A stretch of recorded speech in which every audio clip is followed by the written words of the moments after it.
Hello প্রিয় দর্শক, আসসালামু আলাইকুম। আশা করছি প্রত্যেকেই অনেক অনেক ভালো আছেন।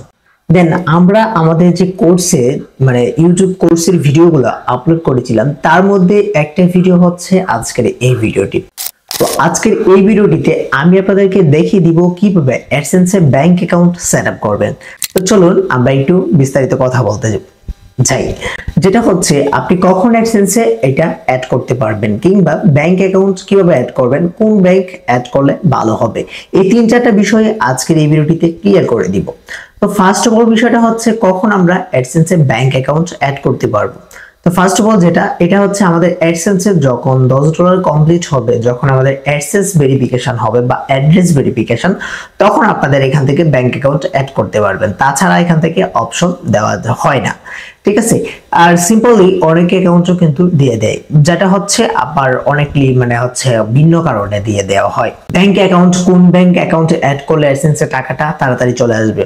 তো মূলত ফার্স্ট এখন ব্যাংকিং হচ্ছে ইসলামী ব্যাংক, যেটার মাধ্যমে প্রতি মাসের 22 তারিখে পে আউটে নিয়ে যাওয়া হয়, এন্ড হচ্ছে আপনার প্রতি মাসের 27 থেকে 28 তারিখের ভিতরে আপনারা পেমেন্ট পেয়ে যাবেন। আর ডাচ বাংলা ব্যাংকে আপনারা 22 তারিখে প্রসেসিং এ নিলেও কিংবা পেড করতে আপনার সর্বোচ্চ 3 থেকে 4 তারিখ পর্যন্ত 4 কর্মদিবস লেগে যায় পরবর্তী মাসের। তো আপনারা চাইলে কষ্ট করে ইসলামী ব্যাংক নিতে পারবেন, বা ইসলামী ব্যাংকে এখন ইদানিং ঝামেলা চলতেছে, যেটার জন্য আপনারা ইসলামী ব্যাংক ব্যবহার করতে পারেন, নাও করতে পারেন, সেটা হচ্ছে আপনাদের পার্সোনাল ম্যাটার ডিপেন্ড করে। কিন্তু এখান থেকে আরেকটা প্রশ্ন অনেকেই করে থাকেন যে ভাই, এখানে কোন ব্যাংক অ্যাড করতে পারবো অ্যাডসেন্সে। আপনি যেটা এক কথায় আপনাকে বলতে গেলে যে ব্যাংকের সুইফট কোড আছে, যেমন ডাচ বাংলা ব্যাংকের সুইফট কোড আছে, ইসলামী ব্যাংকের সুইফট কোড আছে, এন্ড হচ্ছে আপনার অনেক ব্যাংকের এইভাবে সুইফট কোড আছে, সেই ব্যাংকগুলোতে আপনারা অ্যাড করে নিতে পারবেন, কোনো সমস্যা নেই। যেগুলোতে মূলত এক কথায় যে সুইফট কোড যেগুলো অ্যাভেলেবল আছে সেগুলো আপনি অ্যাড করে নিতে পারবেন, কোনো প্রবলেম হবে না।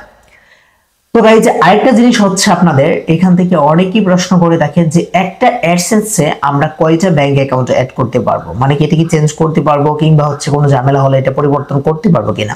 হ্যাঁ, এটা পরিবর্তন করা যাবে, বাট এটা কিছুদিন একটা নির্দিষ্ট একটা সীমা থাকে যে অতদিন পরে আপনি চেঞ্জ করতে পারবেন। আরেকটা প্রশ্ন, আপনারা যে অনেক অ্যাডসেন্স আছে, মনে করেন 4-5টা অ্যাডসেন্স কিংবা হচ্ছে 2-3টা আপনি চালান ইউটিউব চ্যানেল, এটাতে প্রত্যেকটা এক একটা অ্যাডসেন্স দিয়ে আপনি অ্যাকাউন্ট ক্রিয়েট করেছেন, যদিও কোনো কারণে যাই হোক, এখান থেকে আপনি চাচ্ছেন যে একটা ব্যাংক অ্যাকাউন্টের মাধ্যমে আপনি ওইটা চালাবেন। তো আপনি এখান থেকে নিঃসন্দেহে চালাতে পারেন, কোনো সমস্যা নেই। বাট এখান থেকে ব্যাংক এটা মেজর একটা প্রবলেম করে না, বাট যদি প্রবলেম করে অ্যাডসেন্সের। আপনারা মনে রাখবেন যে একটা অ্যাডসেন্সের মাধ্যমে একটা এনআইডি কার্ড দিয়েই কিন্তু হয়ে থাকে। তো চলুন আমরা মূল ভিডিওতে শুরু করা যাক।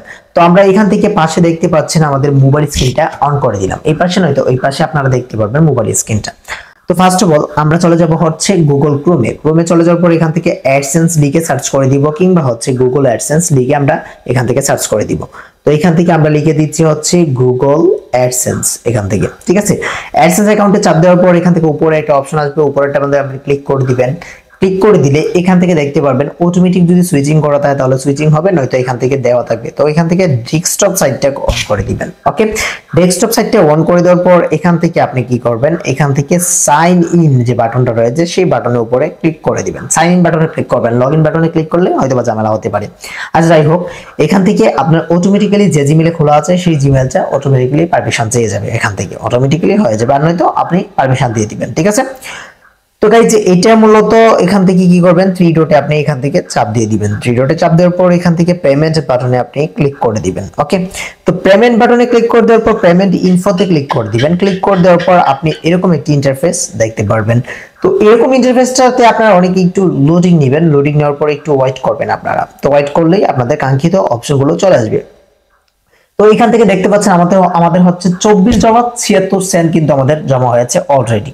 তো আমরা এখান থেকে গেট এড একটা পাশে দেখতে পারবেন, এখান থেকে আমি যদি আপনাদেরকে একটু মার্ক করে দেখাই, এখান থেকে যেখান থেকে দেখতে পাচ্ছেন যে এই যে দেখতে পাচ্ছেন অপশনটা, সেই অপশনটার উপরে একটা ট্যাপ করে দিবেন। ট্যাপ করে দেওয়ার পর এখান থেকে আপনাদের একটু নিচে যাবেন, নিচে যাওয়ার পর দেখতে পারবেন যে ইউ ব্যাংক অ্যাকাউন্ট নাকি চেক ডিটেলের মাধ্যমে। এখান থেকে দেখতে পাচ্ছেন আপনাদের দুইটি অপশন দেওয়া রয়েছে, ওই যে উপরে একটা অপশন দেখতে পাচ্ছেন এখান থেকে, আর নিচে একটা অপশন দেখতে পাচ্ছেন এটা। তো এখন আপনারা কোনটা সিলেক্ট করবেন সেটা নিয়ে একটু কনফিউশনে থাকেন। তো ফার্স্ট অফ অল বলি, যদি ব্যাংকের মাধ্যমে চেকের মাধ্যমে যদি লেনদেন করতে চান তাহলে নিচেরটা চাপ দিবেন, আর যদি আপনি ব্যাংকের মাধ্যমে উত্তোলন করতে চান মানে সরাসরি আপনার বিকাশে বা নগদে চলে আসবে, মানে নগদে আসে না, তারপর এটা বলতে চাচ্ছি যে ডাচ বাংলা ব্যাংকে কিংবা ইসলামী ব্যাংকে যদি আনতে চান তাহলে আপনাকে উপরেটা সিলেক্ট করে দিতে হবে। তো উপরেটা সিলেক্ট করে দেওয়ার পর উপরে দেখতে পারবেন বেনিফিশিয়ারি, এটা হচ্ছে আপনার না দিলেও চলবে, এটা অপশনাল, এটা দিলেও চলবে না দিলেও চলবে, ঠিক আছে। তো আপনাকে এখান থেকে এই যে 2 নাম্বার যেটা, এটাকে আপনাকে ফিল আপ করে দিতে হবে। তো অ্যাডসেন্সে যেটা দেওয়া আছে এটাই কিন্তু আপনি দেওয়ার চেষ্টা করবেন, কিংবা হচ্ছে আপনার পিতামাতার এটা দেওয়ার চেষ্টা করবেন, ঠিক আছে। এটা মেইনলি ইফেক্ট করে না। তো এখান থেকে ব্যাংক নেম, তো এখান থেকে ফুল নেমটা আপনাকে আনতে হবে। তো আমি এখান থেকে 3 ডটে চলে গেলাম, চলে যাওয়ার পর এখান থেকে ডাচ বাংলা ব্যাংক থেকে সার্চ করব। আমি যেহেতু ডাচ বাংলা ব্যাংক এখান থেকে করব, ডাচ বাংলা ব্যাংক এখান থেকে লিখে সার্চ করে দিব, ওকে। তো এখান থেকে আমরা কি করব, এটাকে কাস্টমার কেয়ার কেটে Dutch Bangla bank full name এখান থেকে দিয়ে দিব, ফুল নেম, ওকে। তো ফুল নেম দিয়ে দেওয়ার পর এখান থেকে দেখতে পারবেন ডাচ বাংলা ব্যাংক লিমিটেড, এটা ঠিক আছে, এটা দেখতে পাচ্ছেন। আমি এখান থেকে ডেস্কটপ সাইডে একটু কেটে দেই, কেটে দেওয়ার পর এখান থেকে নিচে যাবেন, নিচে যাওয়ার পর এখান থেকে দেখতে পারবেন হচ্ছে এখান থেকে ডাচ বাংলা ব্যাংকের কোথায় যেন দেখেছিলাম, প্রত্যেকটা ব্যাংকেরই একটা পুনরূপ থাকে, ঠিক আছে। পুনরূপটা আপনারা কোথা থেকে পাবেন সেই বিষয়টা আমি কিন্তু দেখিয়ে দিচ্ছি। তো আপনারা সিম্পলি এরকম একটা অপশন আসলে এরকম ওইটার উপরে ট্যাপ করে দিবেন, ট্যাপ করে দেওয়ার পর একবার নিচের অপশনে চলে যাবেন, একদম নিচে চলে যাবেন। নিচে চলে যাওয়ার পর এখান থেকে আপনারা দেখবেন যে ফুল নেমটা এখানে কোথায় দেওয়া আছে, ঠিক আছে। তো আমি এখান থেকে দেখতেছি না, এখান থেকে ফুল নেমটা আমরা খুঁজে বের করব। তো আমরা এখান থেকে খুঁজে পেলাম না, যেহেতু আমরা কি করব, এখান থেকে ডেস্কটপ সাইটটা আবার অন করে দিব। অন করে দেওয়ার পর এখান থেকে দেখতে পাচ্ছেন ডাচ বাংলা ব্যাংক পিএলসি, এটা হচ্ছে বাংলাদেশ মানে হচ্ছে ডাচ বাংলা ব্যাংকের একটা অ্যাড্রেস, যেটা হচ্ছে আপনার এখান থেকে দিয়ে দিতে হবে। এই যে দেখতে পাচ্ছেন অ্যাড্রেসটা, আমি আপনাদের সুবিধার্থে আমাদের বিভিন্ন অ্যাড্রেস যেটা মানে বিভিন্ন ব্যাংকের ফুল নামটা সেটা আমি দিয়ে দিব। এই যে এই অ্যাড্রেসটা আপনাকে এখান থেকে কপি করে নিতে হবে। তো এখান থেকে আমি কি করব, পিএলসি এটা পর্যন্ত আমি কপি করে দিব। তো কপি করে দেওয়ার পর আমি আবার এখান থেকে সুইফট কোডটাও নিয়ে নিব যাতে আমাদের কাজে লাগে। তো এখান থেকে অনেকেই মানে আমি লাইভে দেখানোর কারণটা হচ্ছে অনেকেই আমরা এখান থেকে সুইফট কোডটা বার করতে পারি না, তার জন্য আমরা সুইফট কোডটা এখান থেকে নিয়ে নিব। তো এখান থেকে লিখবো হচ্ছে ডাচ বাংলা, এখান থেকে লিখবো হচ্ছে Dutch Bangla bank Swift code, ঠিক আছে, সুইফট কোড। এটা লেখার পর বিভিন্ন ক্ষেত্রে মানে ইসলামী ব্যাংকে অন্যটা হতে পারে বা এটা কেন্দ্রীয় ভিত্তিক হতে পারে, আপনি চাইলে এখান থেকে অরিজিনালটাও দিয়ে দিতে পারেন। এই যে ডিবিবিএল মানে ডিবিবিএল বিডিডিএইচ এটাও দিয়ে দিতে পারেন, এটা হচ্ছে অরিজিনাল, ঠিক আছে।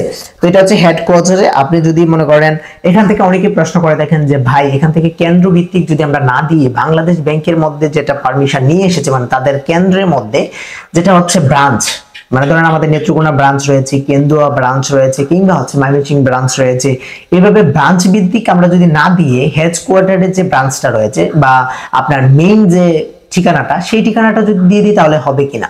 হ্যাঁ অবশ্যই হবে। এখান থেকে দেখতে পাবেন ডাচ বাংলা ব্যাংকের শুধুমাত্র ডিএইচ রয়েছে, ঠিক আছে, লাস্টে এটা দিতে হবে। তো এটা কপি করে নিলাম, কপি করে নেওয়ার পর আমরা আবার চলে যাব আমাদের আগের অপশনে, ঠিক আছে। তো আমরা এখান থেকে ডেস্কটপ সাইটে চলে গিয়ে এখান থেকে ব্যাংক নেমটা আমরা দিয়ে দিচ্ছি। তো এখান থেকে ব্যাংক নেমটা হচ্ছে পিএলসি দিয়ে দিলাম, এখান থেকে কোনো ড্যাশ রাখা যাবে না, এখান থেকে আমরা ফাঁকা করে দিব। সুইফট কোড এখান থেকে আমরা সুইফট কোডটা এখান থেকে দিয়ে দিচ্ছি। দিয়ে দেওয়ার পর এখান থেকে ব্যাংক অ্যাকাউন্ট নাম্বার, আমাদের অ্যাকাউন্ট নাম্বারটা দিয়ে দিচ্ছি। অনেকে এখান থেকে আরেকটা প্রশ্ন করেন যে ভাই এখান থেকে ব্যাংক অ্যাকাউন্ট কোনটা দিব, আমাদের কি এটিএম কার্ডটা দিব নাকি যেটা একটা মানে কাগজ দিয়েছিল সেটা দিব?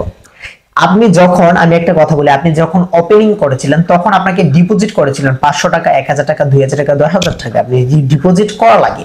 তো আপনি ডিপোজিট যখন করেছিলেন তখন আপনাকে একটা ফর্ম দিয়েছিল বা একটা কাগজ দিয়েছিল পেপারস, সেই কাগজে আপনার লেখা রয়েছে অ্যাকাউন্ট নাম্বার, ঠিক আছে, আর অ্যাকাউন্ট হোল্ডার নেম, এই দুইটা থেকে আপনাকে নাম্বারটা এবং হচ্ছে হোল্ডার নেম দিতে হবে।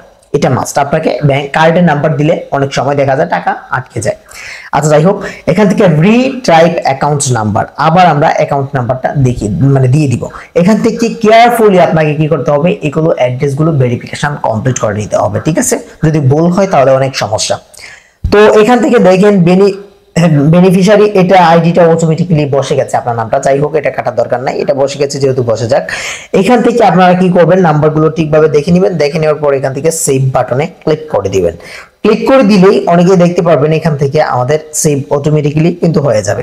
তো এই যে দেখতে পাচ্ছেন আমাদের কিন্তু এখান থেকে দেখাচ্ছে যে আমাদের নামটা দিয়ে দেখাচ্ছে, এখান থেকে যে ডাচ বাংলা ব্যাংকটা আমরা অ্যাড করেছি এখান থেকে কিন্তু সাবমিট নাম এটা দেখাচ্ছে, ঠিক আছে। এখান থেকে আপনি ম্যানেজে ইনফোতে ক্লিক করে দিলেও আপনি কিন্তু এখান থেকে আবার অ্যাড করতে পারবেন বা এডিট করতে পারবেন, রিমুভ করতে পারবেন, সেটা আপনার পার্সোনালিটি, ঠিক আছে। এখন কথা হচ্ছে যে গাইজ আজকের ভিডিওটিতে তো দেখিয়ে দিলাম কিভাবে অ্যাডসেন্স এর ব্যাংক অ্যাকাউন্টে অ্যাড করবেন, এটা তো আমরা ক্লিয়ার। তো দেন আমাদের পরবর্তীতে ভিডিওতে আসবে আমাদের ইউটিউব সম্পর্কে সকল ধরনের আপডেট আসবে। তো আজকের ভিডিওটি এই পর্যন্ত ছিল, আশা করছি প্রত্যেকের অনেক অনেক ভালো লেগেছে। দেন আজকের ভিডিওটি যদি আপনাদের ভালো লেগে থাকে তাহলে প্লিজ চ্যানেলটিকে সাবস্ক্রাইব করে দিবেন এবং পাশে থাকা বেল বাটনটি বাজিয়ে দিবেন, যাতে করে এই ধরনের আপডেট ভিডিওগুলো আপনাদের কাছে পৌঁছে যায়। তো দেখা হবে নেক্সট কোনো ভিডিওতে, ততক্ষণ পর্যন্ত ভালো থাকুন, সুস্থ থাকুন, আল্লাহ হাফিজ।